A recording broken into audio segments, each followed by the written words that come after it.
Survation analysed the responses of 20,000 voters from every constituency across the UK, the largest independent survey conducted on Brexit since the referendum. Now, we asked the same question as was asked back in 2016. Should the UK remain in the European Union or leave the European Union? And the result is, we're in.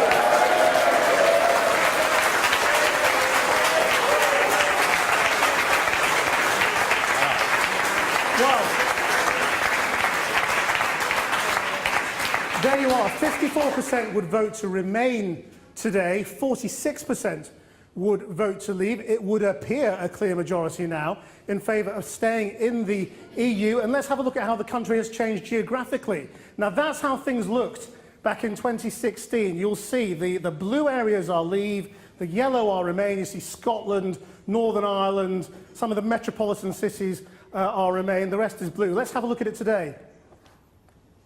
It is transformed. Look at that. Wales has gone remain. The southwest has gone remain. Whole swathes of the northeast.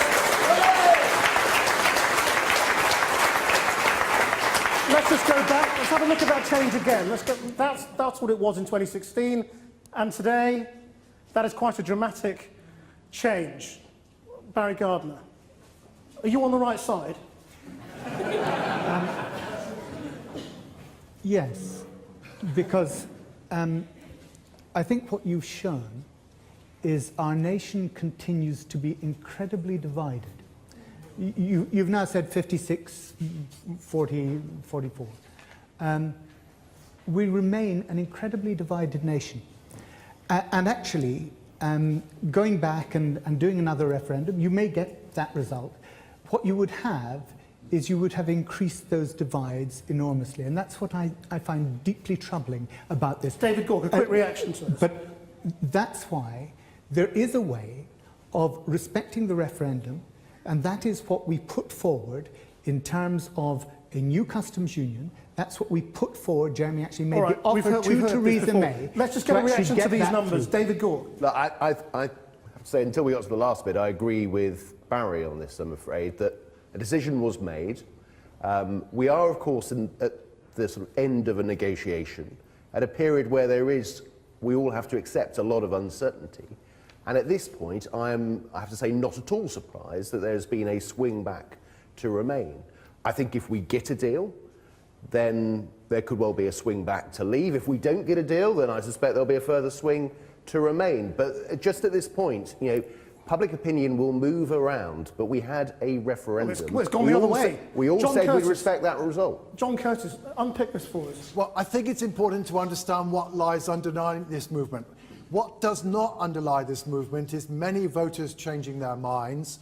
Of the 6% swing or so that we see to remain as compared with 2016, only about 1% is the result of the fact that Leave voters are slightly more likely to say they'd vote Remain than Remain voters are likely to vote to Leave. What lies behind this actually is an awful lot to do with turnout. The biggest element are those people who did not vote in 2016, who in this survey, like many other surveys, are around 2 to 1 in favour of Remain. Now, of course, many of these people are young people. Around 57% of the people who did not vote in 2016 are under 35.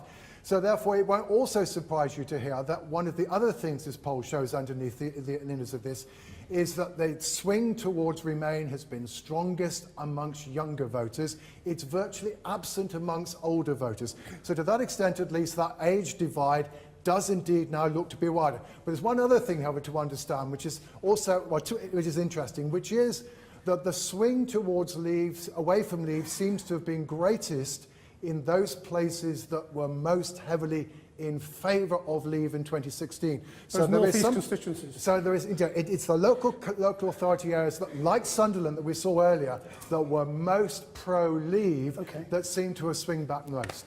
Caroline Lucas. This isn't big enough for you, is it? It's just not decisive enough.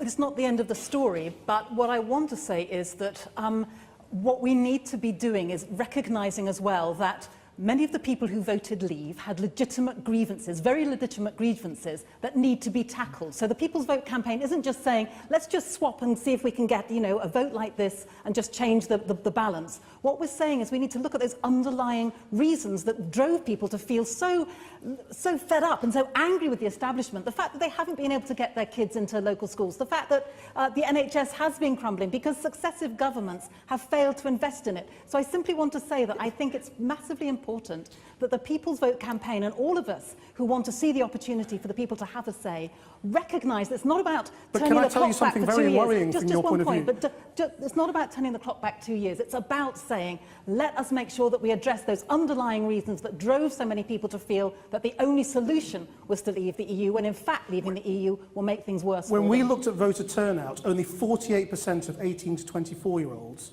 say they will definitely vote in another referendum. That is the same percentage who voted in 2016. There isn't a great activation of young people who want to overturn Brexit. I do find that figure really surprising, because we've seen the wonderful campaigns by Our Future, Our Choice. We've seen the fact that the 700,000 people marching through London a couple of weeks ago were led by young people. But Brexit is the biggest act of intergenerational betrayal that you could come across, and young people are rightly hugely angry that their futures are the ones that are being put at stake on this.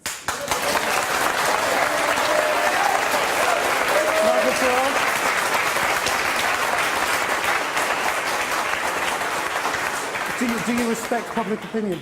Given we have a government that doesn't believe in Brexit, and we'll make the arguments for it, given that you've got just the Remain argument, I mean, look at this room. There's a room full of Remainers. No, just me. it's not. Absolutely not. On the panel, Remain. Brexit, all right? Brexit. So, for Remainers, Brexit. they voted Remain. Yes, but they are both in favour of Brexit. No, but they're not making the Brexit arguments. You have not heard the Brexit argument made for the last 18 months, and we're still on 46%. If the democratic will of the people is overturned and betrayed, and they force us to vote again, I'm convinced from those figures, Leave would win by a much bigger margin next time.